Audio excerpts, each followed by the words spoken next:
This is Let's Talk KBG. I'm Marla Slovin, and I'm here today with Annette Maughan.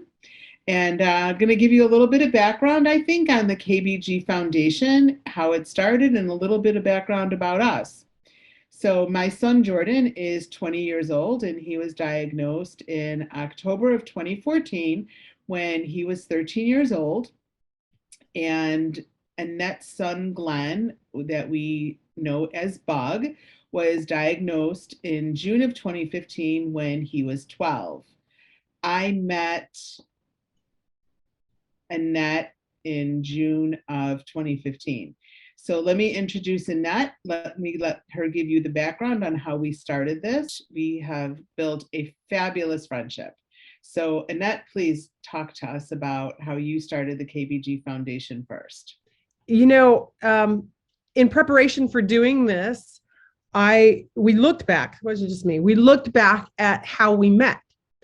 Because when we got the diagnosis, the first thing that geneticists said was there's no support organization and there's no family group. I also looked for that too. So basically you're on your own.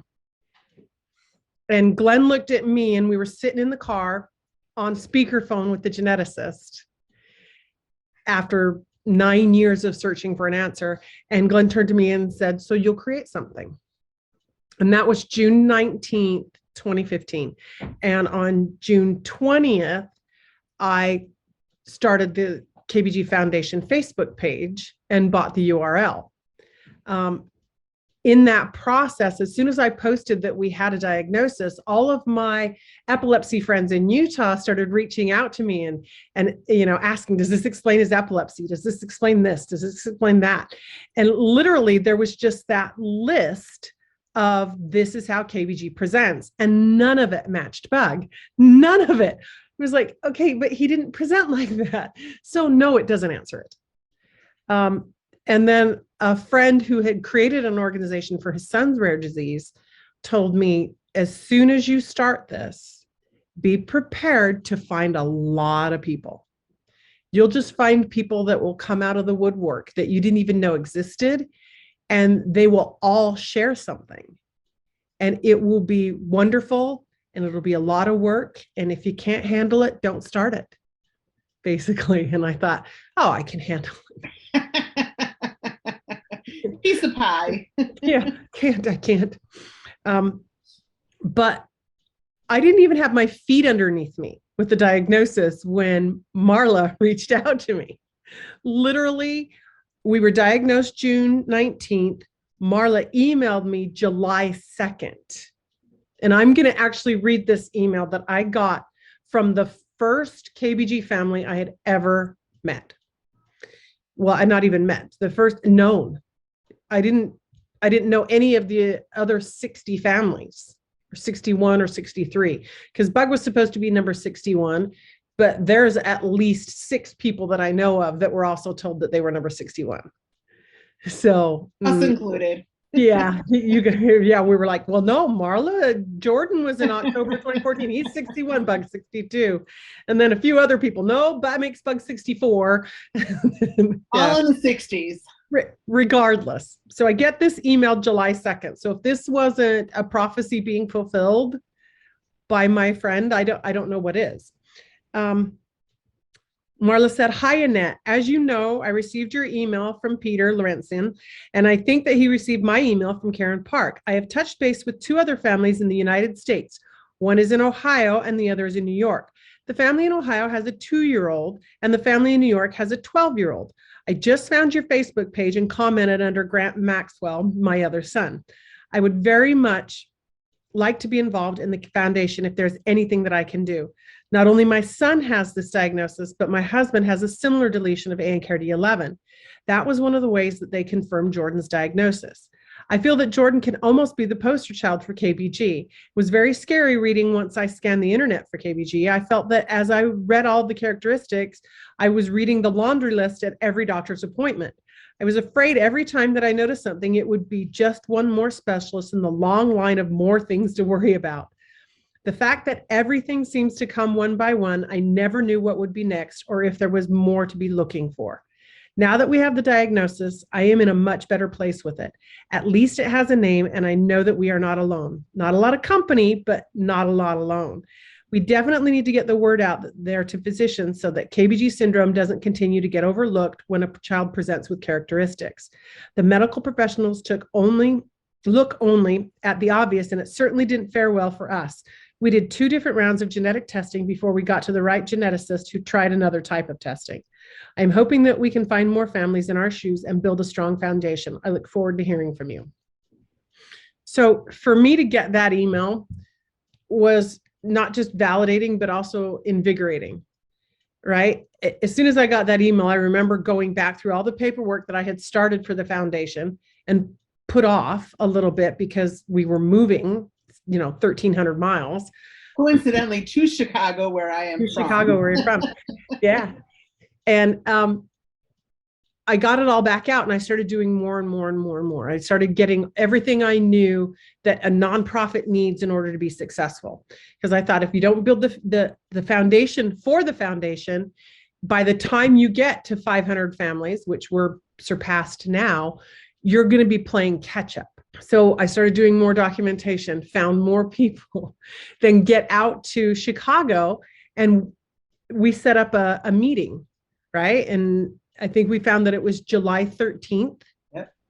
July 13th, 2015, as far as we know, is the first meeting of any KBG families together that had found each other, aside from, oh, I saw another kid that was just got this diagnosis. You should reach out, right? It was searching for something, finding something, contacting, and then getting together. So that was the first time 2 KBG affected families had met that didn't know about each other prior to 6 months ago. Do you know what I mean? So having that was just the impetus to do more. I remember getting a couple more people on the board and there being a lot of pressure to get the website up. Do you remember this, Marla?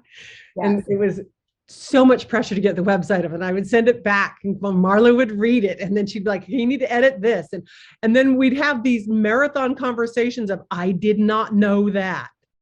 And we'd compare notes about what our kids did that none of the other kids seem to have done, or what Jordan did that Bug doesn't do, what Terry did that Jordan and Bug doesn't do, right? That was when we first realized the scope of the spectrum of KBG syndrome. Yes, absolutely. And spectrum. And how getting the information from as many families as possible about presentation for KBG syndrome is critical. Because without that, we had just what was known in the literature, which was not matching up, if you remember that. I'm like, wait a second. Right? So what was your first impression? So Marla, that's my side of things, where I suddenly got an email from somebody I didn't know whose son and husband both had KBG syndrome. So where did you get to, how did you get from diagnosis to that point of sending that email? Before Jordan was even diagnosed, I was searching, and there were a couple of odd doctors actually that would help me search. I would take Jordan to the eye doctor and she would constantly pull out her book and show me, he kind of looks like this, but I don't think he's got this, and he's got this, but he doesn't have this. And there weren't a lot of doctors, sadly, that were interested in finding out what was wrong. Everybody kept saying, these are all normal. And they are all normal things that happen to kids. The difference is they don't all happen to one kid. One kid, it just doesn't happen that way. So that was my elation in finding a diagnosis, was that I was not crazy. These things were really happening. At some points, I felt like I had Munchausen, that I was making these things up because I didn't know what to do. And they were all there, and they were all found in that list of what could happen. So when I first reached out to this lady, Karen, she thought that her son actually had KBG, and it turned out that he didn't. So when I got that connection that I could reach out to somebody who truly, truly was experiencing KBG, newly diagnosed, I was ecstatic. Not because somebody else had it, but because I was no longer alone. I was going to figure out with somebody, how can I make this better? How can we team up? And this is before I really knew that the foundation hadn't started. We hadn't really even met. But I was advocating so hard for Jordan in every aspect of his world that I was so glad I had the support. It's hard to get support from somebody who also has the diagnosis, who was in his late 40s, didn't really want to admit that he too had a problem. You can't get support from somebody like that. So my friends certainly didn't understand it. I couldn't talk to them in the same way that I felt that Annette and I completely connected. So I jumped on board at the first opportunity when she asked me about it, saying that I could really use somebody that has that passion. And for that, I'm grateful. And this is why we do this. We want other people to not feel the same way that we felt, and to offer as much support as we can, because once we found each other, it was like a weight was lifted that we weren't alone and that we had each other to support. So the more families that we get involved, the more positive stuff we can disclose and care about on our Facebook pages, the sad stuff, the hard stuff. We just need to be there for each other. And all we want to do is continue to make this bigger, get more people out there feeling that they're not alone. It's a passion that we love. It's been a long few years trying to get this going. And I think that we've done a fabulous job starting with just the two of us. I agree. It reminds me of when Bug had his first seizure. Seizures are scary. And the first time that anybody sees somebody have a seizure, the very first seizure you ever see, the first thought that goes through most people's head is, I'm watching someone die. I'm watching death. This is terrifying. And I remember feeling so alone because I didn't realize that there were that many people out there that had epilepsy, that had seizures, right? Because we don't talk about it. So we stayed inside, right? Because if he had another seizure, I didn't want him to be out in public where he would be ridiculed, because here was this neurotypical kid who just had this really traumatic event. For me, not for him. He was fine, right? I was not fine. But I mean, he moved on with it. He just got up. I mean, after he slept it off, he got up and was just his normal, happy self. And he was like that for a lot of years until the seizures started getting really bad. So that was my first introduction into anything was wrong.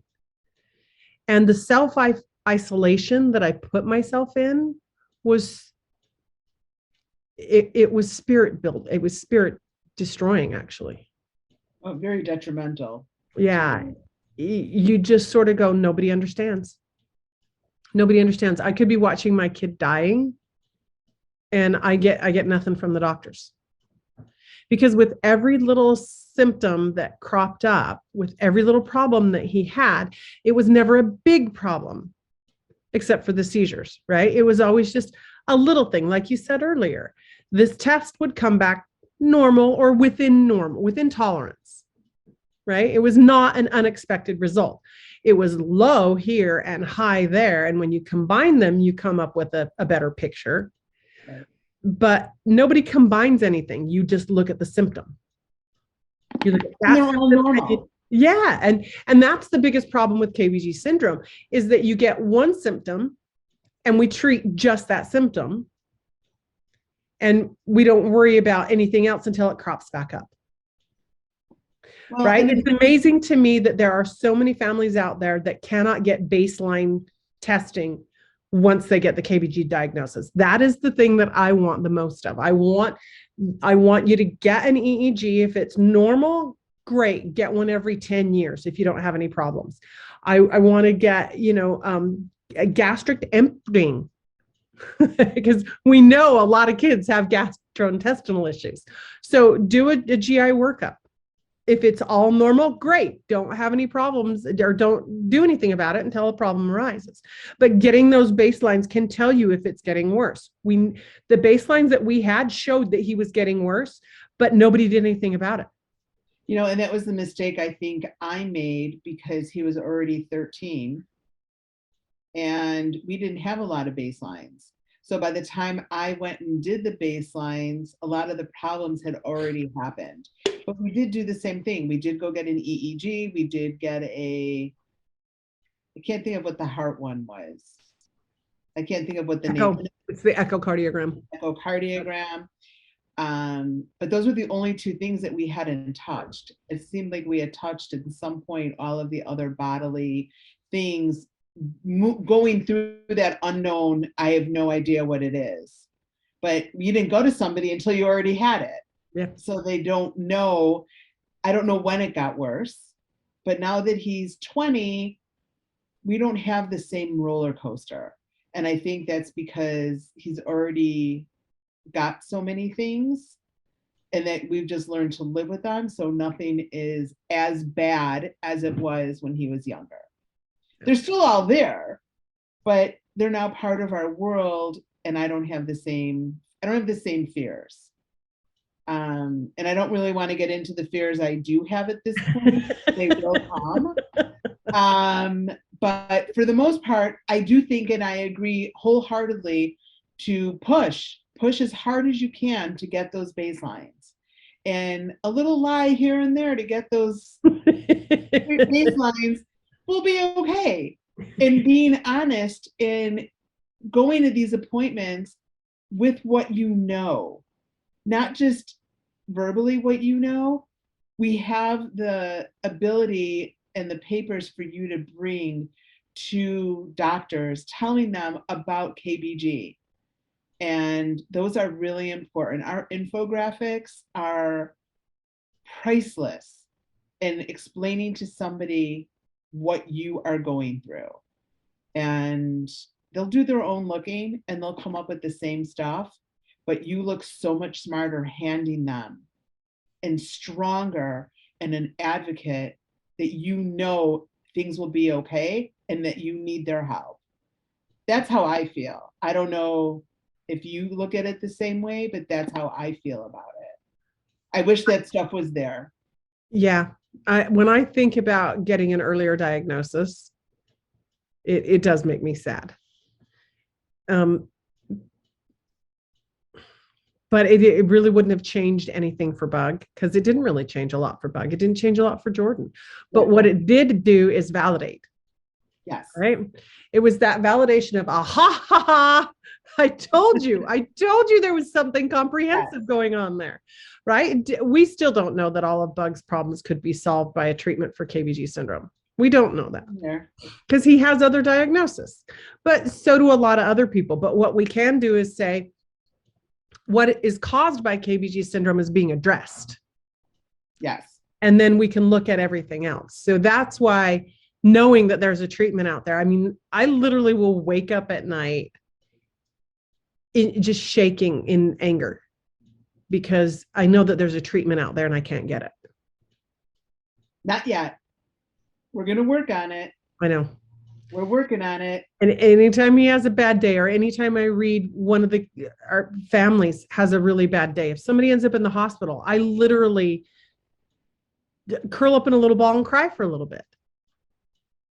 Because there is something out there. But what there is right now is a family, a KBG family. There's people that there to support you, people that say, you're up in the hospital, let me bring you something, right? Or, you know what, my kid went through the exact same thing and it ended up being this. That has been the most valuable thing for us ever, right? That and how you handled it led the way for somebody else to try and follow, or it gave them the strength to know that this is just one more thing. We're going to get through this. This is what they did. This is what I need to do. Yep. Yep. Creating that checklist has been so invaluable for people, you know? And I think in the newly diagnosed packet, the list of specialists and why you would need to go see those specialists, I think that's something we probably should break out. And I'm going to probably put it at the end of this video so people can see it and maybe download it, because checking in with all of those specialists. I mean, I didn't even know that there was such a thing as a neurobehavioralist. What is that? I didn't know. I didn't know any of the, I mean, what the heck? And then go to the ENT, but why would I go to the ENT? Right. Well, in KBG syndrome, you go to the ENT because of, and there's the checklist. And then that has been absolutely heavenly to have. And you know, what's really funny is when you go into a doctor's office and they quote back at you what you wrote. I found this on the internet. Yeah, you know what? The KBG Foundation wrote that. I'm part of that. We did that. Great. That's exactly true. But we compiled those lists from what everybody was telling us, which it's very important to be open and honest on our platform, because all the information that we can share helps paint a fuller picture of what KBG could be, what this syndrome is comprised of. All the stories that we read, all the doctor visits that people share are what has made that information happen. Yep. It's the best thing in the world to hear somebody say, I went into my doctor and he asked me to come back here and ask you guys if you've seen this. Right. Right. That resource has helped more people than anything else out there. And it should never be disparaged, and it should never be looked down on, because the experience is always going to trump the paperwork. Always. It always is. Right? Because practical experience is going to take you a lot farther than reading it in a book. So those doctors that come back to the patient and say, hey, I know you're part of this patient group. Will you go ask them if any of them have seen this? I have a lot of respect for doctors that do that, because they know that they have a research pool that is untapped there. So why not use that research pool? Which is also why it's so important to get as many people in the same place, not just physically, but emotionally and mentally as possible, so that we can all be of benefit to one another. I was going to say, and really the fact that there's a doctor who takes interest, grab them. Because my doctors, or Jordan's doctors, I should say, treated him, but really didn't follow through once we got that diagnosis. They weren't as interested in KBG syndrome, and I had it under control, so they no longer had to. So utilize what you have the ability to have. So I think we've taken up a lot of everybody's time here. I hope you all enjoyed it. I know as much as Annette and I have. We will be doing these. We will let everybody know when they'll be coming out. We are aiming to do new ones every other week. These will all be available, though, as we do them on our website for kbgfoundation.com. If you have any questions, you can always private message us. Any questions, you can just put it out there on the KBG page. We are constantly combing through all of the posts and commenting when it's appropriate, and if we have anything to share. And as the weeks go on, we will be talking about some of the other board members, and they too will be a part of these as we really get it going. And we hope that you enjoyed this, honestly, as much as we have. Our talk about Annette And Marla, Jordan, Terry, Bug, that's not what this is about. We wanted to give you the background of how we met. Our talks moving forward really are going to be about KBG syndrome, what to expect, how to work with it, how to deal with it, who to seek. And you know what? Just to give you the support and make you feel like we really want to be a family. Thank you again for joining us. We look forward to doing this again with you in a couple weeks. Bye-bye.